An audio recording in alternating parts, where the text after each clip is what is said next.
Hello everyone, class 9th NCERT Maths exercise 1.2 question number first is given.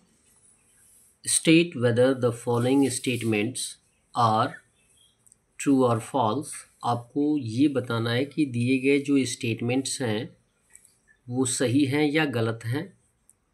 सही है तो भी जस्टिफाई करना है और यदि गलत हैं तो भी आपको जस्टिफाई करना है, यानी उनको ये बताना है कि किस तरीके से वह गलत है और किस तरीके से यह सही है।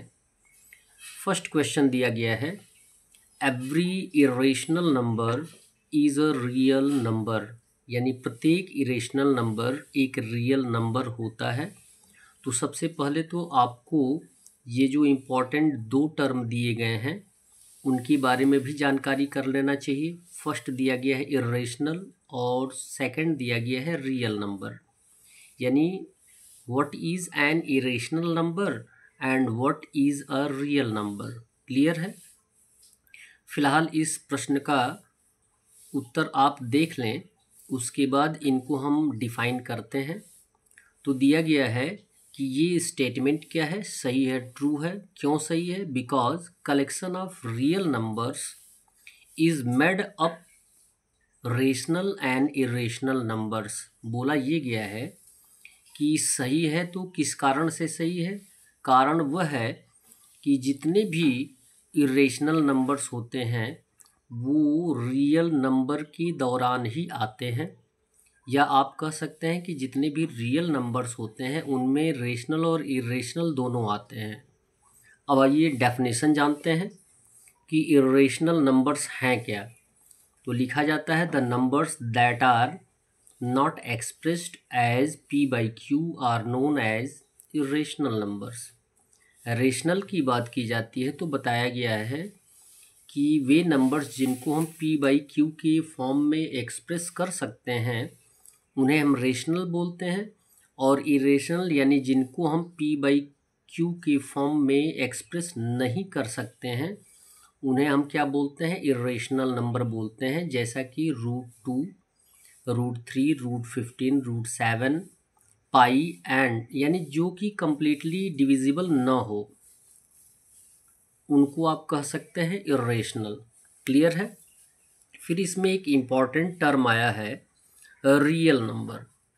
तो रियल नंबर है क्या? Real numbers include all numbers such as. Real numbers में बताया जाता है कि रियल नंबर्स में ये सारे नंबर्स आ जाते हैं। रियल नंबर्स में नेचुरल नंबर्स आते हैं, होल नंबर्स आते हैं, रेशनल नंबर्स आते हैं, इरेशनल नंबर्स आते हैं और इंटीजर्स। इट मीन्स जितने भी डेफिनेशन आज तक आप पढ़े हैं वो सारे रियल नंबर के दौरान ही आते हैं। तो आपको बात समझ में आ गई होगी। सेकंड दिया गया है term statement, every point on the number line is of the form √m where m is a natural number. अब दिया गया है कि जितने भी पॉइंट्स होते हैं नंबर लाइन पे वो √m के रूप में एक्सप्रेस किए जा सकते हैं, जहाँ पर m एक नेचुरल नंबर होगा। तो ये टर्म क्या आता है? फॉल्स आता है।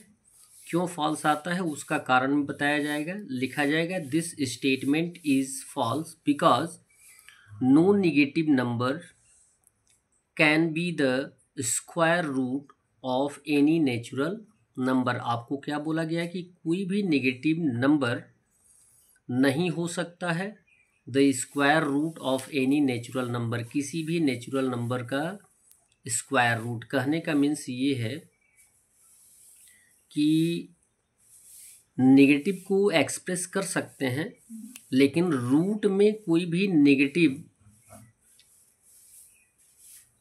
टर्म नहीं आ सकता है जिसको कि हम नंबर लाइन पे एक्सप्रेस कर सकते हैं। क्लियर है?